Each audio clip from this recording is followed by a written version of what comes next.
반갑습니다. 21일 목요일 새벽 하나님께 올려드립니다. 사랑의 주님이 함께 찬양 부르십니다.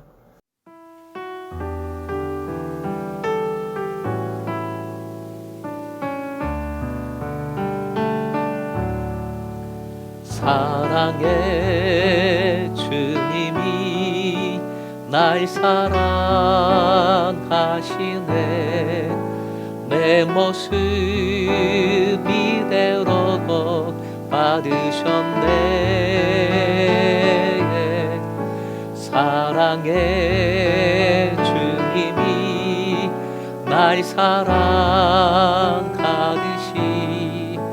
나도 너를 사랑하며 섬기리. 사랑의 주님이 사랑의 주님이 날 사랑하시네. 내 모습 이대로 받으셨네. 사랑의 주님이 날 사랑하듯이 나도 너를 사랑하며 섬기리. 오늘 말씀은 창세기 37장 1절부터 4절까지입니다. 함께 읽겠습니다. 야곱이 가나안 땅 곧 그의 아버지가 거류하던 땅에 거주하였으니 야곱의 족보는 이러하니라.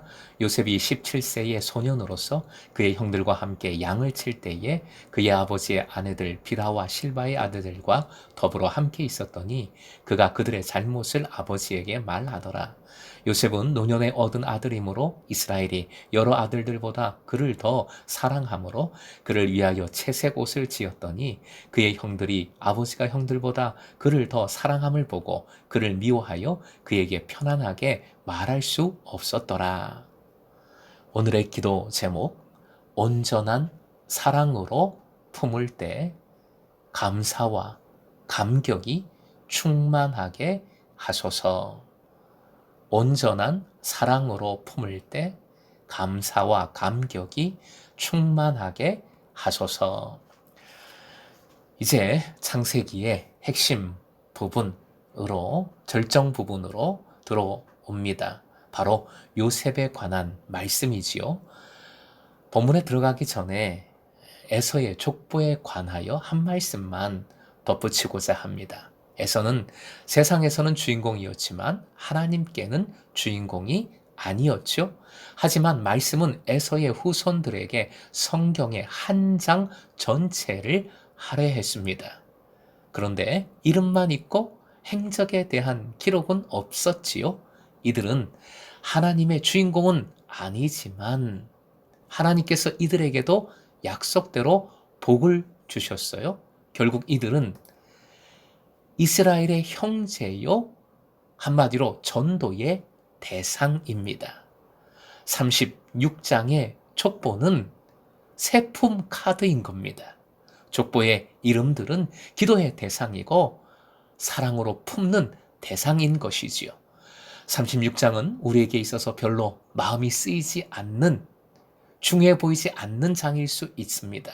하지만 하나님께는 가슴 아프고 기도하고 구원해야 할 눈물의 목록이라는 것 믿으시기 바랍니다. 우리도 바로 이런 주님의 마음으로 이름들을, 그 영혼들을 품어야 하겠습니다. 이제 창세기 역사의 가장 클라이맥스, 요셉을 묵상합니다. 1절에 나오는 장소가 중요합니다.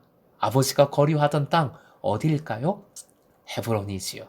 헤브론은 연합의 땅, 하나됨의 땅입니다.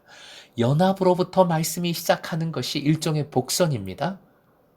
벌써 시작부터 요셉 이야기의 목적, 지향점이 바로 연합, 하나됨이라는 것을 시사하고 있습니다.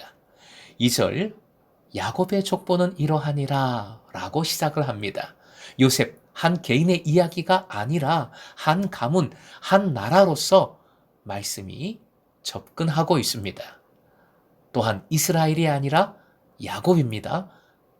죄악된 모습, 회개와 구속이 필요한 모습을 부각시키고 있습니다. 요셉의 됨됨이를 한번 상상해 보십시오. 요셉의 됨됨이가 좀 아닌 듯합니다. 2절 하반절 고자질쟁이의 모습입니다. 3절 채색 옷을 자신에게만 입혀주는 아버지의 편애를 즐기는 교만한 모습입니다. 마치 재벌집 외동 아들 같은 모습, 사회성이 결여된 자기만 아는 못된 아이의 전형적인 모습이 아닌가 싶습니다. 하지만 항상 이 구약의 말씀을 볼 때 말씀의 당시의 자리, 삶의 자리를 떠나서는 안 됩니다. 지금의 우리의 생각, 우리의 문화로 성경을 끼워 맞추는 것은 매우 위험한 일이다 하는 것을 기억해야 하겠습니다. 먼저 야곱 집안의 가장 큰 고통은 분열과 불화였지요. 야곱의 삶의 자리에 가장 큰 그림자, 어려움이었습니다. 라헬만을 사랑했던 야곱이었기에 다른 아내의 소생들은 제대로 야곱으로부터 사랑을 받지 못했어요. 디나 사건, 이어지는 복수, 그리고 이 가정에 일어난 여러 슬픈 일들의 배경에는 다 이 문제가 원인으로 작용하고 있습니다. 본문에도 이에 대한 야곱 아들들의 불만 또는 아픔이 사설에 그대로 반영이 되어 있습니다. 쉬운 번역으로 화면 보시고 한 번 더 읽겠습니다. 시작. 형들은 아버지가 그를 자기들보다 더 사랑하는 것을 보고서 요셉을 미워하며 그에게 말 한마디도 다정스럽게 하는 법이 없었다. 보았어요. 면밀히 관찰했다. 잘 알고 있다라는 뜻입니다. 야곱의 사랑이 요셉에게 더 많이 가는 것을 계속해서 본 것이지요. 그래서 요셉에게 이 형들이 다정스럽게 편안하게 말하지 못했습니다. 그런데 다정스럽게 편안하게 원어로는 샬롬입니다. 사랑이 잘못된 가정에, 사랑이 잘못된 현장에 샬롬이 없는 겁니다. 그럼에도 형들의 죄악이 정당화될 수는 물론 없습니다.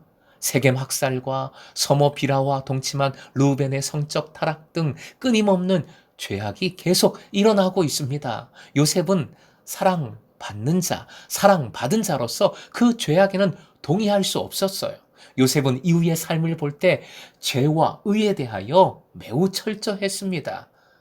죄에 가담하지 않고 죄를 지적했기에 형들로부터 미움을 더욱 크게 샀던 것이지요. 사랑, 참 복잡합니다. 요셉에 대한 야곱의 편애도 큐티집에 적었듯이 한편으로는 이해가 돼요. 라헬 소생이 아닌 아들들이 사랑받지 못함에서 오는 아픔, 분노, 그리고 여러 가지 죄악들, 그것도 이해가 됩니다. 사랑하는 금성의 제자 여러분, 원리를 기억하십시다. 사랑은 용납하는 겁니다. 그리하여 사랑은 하나됨을 이루어가는 것이고 궁극적으로 샬롬을 이루어냅니다. 샬롬은 곧 하나님 나라입니다. 예수 그리스도의 사랑이 우리를 사랑할 수 있는 자로 만듭니다. 십자가로 내가 주님께 받아들여진 자이기에 다른 일을 받아들입니다. 사랑하는 금성의 제자 여러분, 오늘도 바로 이 사랑으로 온전히 사랑하십시다. 사랑으로 우리의 말이 달라집니다. 말이 참 중요한데 온전한 사랑으로 우리의 말이 편안하고 다정해집니다. 존재에 대한 감사와 감격의 말이 우리의 입술에서 나오게 되는 것이지요. 오늘도 사랑으로 여러분의 영혼의 말이 달라지고 그러므로 말미암아 감사와 감격이 여러분에게 여러분의 삶에 충만할 수 있기를 주님의 이름으로 축원드립니다.